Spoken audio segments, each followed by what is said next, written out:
আজকে একটা ব্যস্ততার দিন আপনাদের সাথে শেয়ার করব। তো ব্যস্ততার দিন কেন এটা একটু পরে বলতেছি। তো আসসালামু আলাইকুম, কী খবর, কেমন আছেন সবাই? আশা করছি সবাই অনেক ভালো আছেন।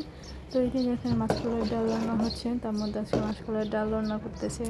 মাসকলাইয়ের ডাল কিন্তু আমার অনেক পছন্দ। তো আপনারা কে কে পছন্দ করেন অবশ্যই জানাবেন। আর যেহেতু আজকে গরুর মাংস রান্না হচ্ছে, এটার জন্য মাসকলাইয়ের ডাল রান্না হয়েছে। কারণ গরুর মাংস দিয়ে মাসকলাইয়ের ডাল দিয়ে খেতে কিন্তু সেই মজা লাগে। তো যারা কিনা গরুর মাংস দিয়ে মাসকলাইয়ের ডাল খায় না, বা অনেকে মাসকলাইয়ের ডাল চিনে না, তারা তো এই মজাটা বুঝবে না। যারা পছন্দ করে বা চিনে তারাই শুধু এই মজাটা বুঝবে।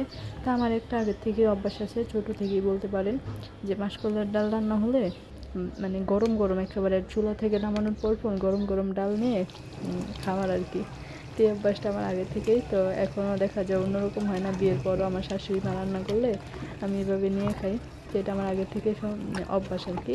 আর গরুর মাংস হলো যে এই যে আলু দিব না, আলু দেওয়ার আগে যে কষানো কষানো একটা ভাব আসে না, মানে পুরো কষানো হয়ে যায়, মাংসটা প্রায় সিদ্ধ হয়ে যায়, একটু একটু শক্ত থাকে, ওই সময় উঠায় খাওয়ার অভ্যাস আছে আর কি।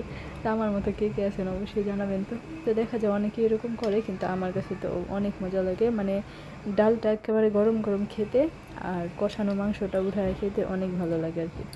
তো যাই হোক, আমার মতো কেউ থাকলে বলবেন আর কি, যে যদি কারোর সাথে আমার মিলে যায়।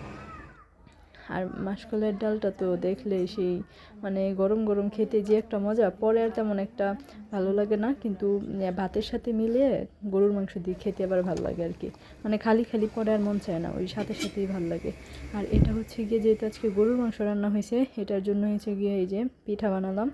তো ব্যস্ততার দিন এটার জন্যই বললাম, কারণ আপনারা তো দেখলেন যে পিঠাটা চুলা থেকে নামাইলাম, কিন্তু এই পিঠা বানানোর আগে যে কত কাহিনী করতে হয়েছে। কারণ চালটা তো ডিপে ছিল, ডিপ ফ্রিজ থেকে বের করে রাখলাম, তারপর ওই গুঁড়িটাকে আবার টেলে নেওয়া হয়েছিল, টেলে নেওয়ার পর আবার ওইটাকে কাই করা হয়েছিল গরম পানি দিয়ে, তারপর পিঠা বানাইছি, তারপর গিয়ে ভাপ দিছি। তো এর মধ্যে কিন্তু অনেক কাজ করতে হয়েছে আমার। তো এটার জন্য ব্যস্ততার দিন বললাম, কারণ এই পিঠা বানাইতে গেলে দেখা যায়, যেহেতু আমি একা করি, আমার শাশুড়ি মা বানাইতে পারে না, তো আমার একটু সময় নিয়ে করতে হয়, একা একা একটু বেশি সময় লাগে।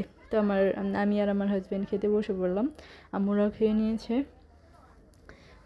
গরুর মাংসের ঝোল আর গরুর মাংস দিয়ে পিঠাটা তো সেই মজা লাগছে। আর দেখা যায় এই মেরা পিঠাটা কিন্তু টেলে খেতে অনেক ভালো লাগে, তো অনেকে কিন্তু টেলে খেতে অনেক পছন্দ করে।